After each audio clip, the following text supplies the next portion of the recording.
중국의 코로나 상황이 심상치가 않습니다. 중국의 실리콘밸리죠. 선전이 봉쇄가 됐습니다. 또 제2의 수도 상하이도 봉쇄 직전 상황이라고 하는데요.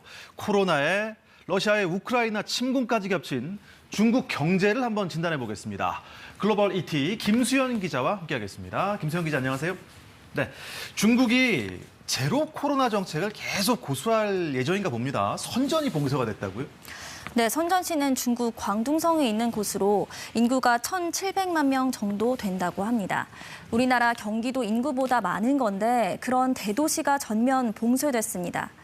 지금 영상으로 보시면 아시겠지만 거리에 인적이 뚝 끊겼죠. 도시 전체에 외출 금지령이 내려진 상황이라서 시민들이 집 밖으로 나올 수가 없는 겁니다. 중국 정부는 일단 20일까지 봉쇄한다는 계획인데 상황에 따라 더 길어질 수도 있습니다. 중국 코로나 상황이 많이 심각한가 봅니다. 네, 중국은 확진자가 단 한 명만 나와도 격리하고 또 검사를 하잖아요.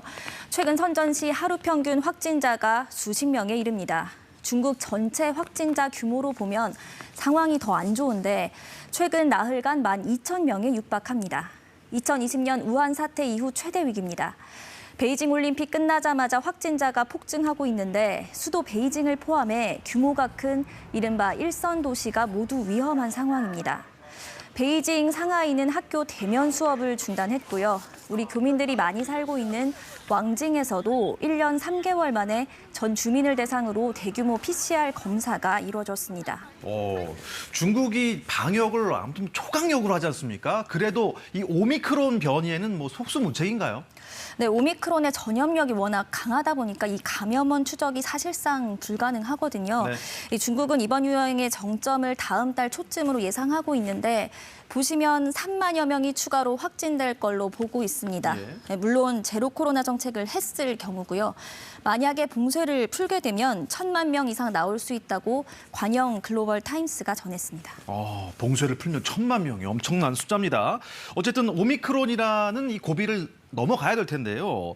봉쇄를 하게 되면 어떻습니까? 선전도 그렇고 상하이도 그렇고 경제적 부담이 엄청 클 것 같거든요. 네, 맞습니다. 특히 선전시는 제조업과 IT 등 중국의 기술 허브입니다. 중국 화웨이, 텐센트, 세계 최대 드론 업체 DJI, 전기차 업체 비아디도 이곳에 있는데요. 도시 봉쇄로 IT와 제조업체들이 생산 활동을 멈췄습니다. 애플 공급업체인 폭스콘도 선전 공장의 가동을 중단했습니다. 선전시를 포함한 광둥성의 지난해 GDP가 중국 내 1위입니다. 세계 10위권인 우리나라 GDP를 웃돌 정도로 중국 경제 성장을 견인하고 있습니다. 그리고 가장 우려되는 또 한 곳이 인구 2,600만 명의 대도시 상하이입니다. 이미 도시간 이동을 막는 준봉쇄에 들어간 상하이가 전면 봉쇄에 나설 경우 최악의 물류 대란도 우려되고 있습니다.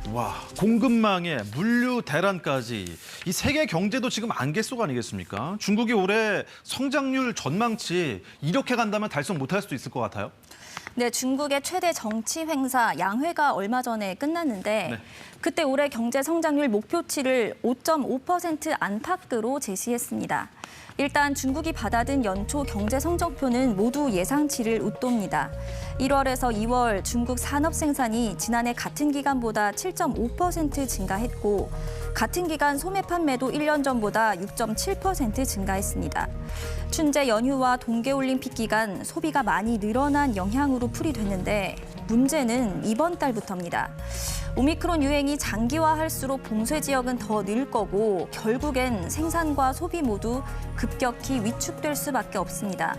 여기에 러시아의 우크라이나 침공, 원자재 값 급등으로 인플레이션 위기가 고조되고 있거든요. 중국이 30여 년 만에 낮춰 잡은 목표치 5%대도 힘들 것이란 관측이 지배적입니다. 5% 성장도 힘들 것이다.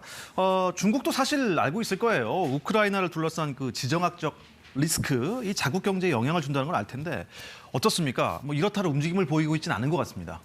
네, 뉴욕타임스가 최근 내놓은 분석을 보면요. 중국의 셈법은 러시아의 대중 의존도를 높여서 무역 혜택을 보고 국제사회에서 입지를 강화하기 위한 것이라는 분석을 내놓기도 했는데 속내는 복잡할 겁니다.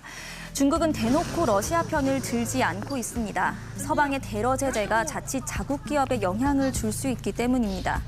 미국, EU와의 무역 비중도 높아서 이 관계를 깨는 건 중국이 손해입니다.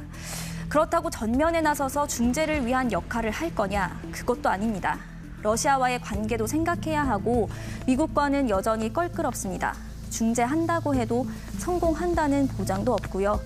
중국이 그래서 서방과 러시아 사이 균형 외교 할 거라는 게 많은 전문가의 의견인데 시 주석이 올해 최우선 과제로 안정을 꼽은 만큼 설득력이 있어 보입니다.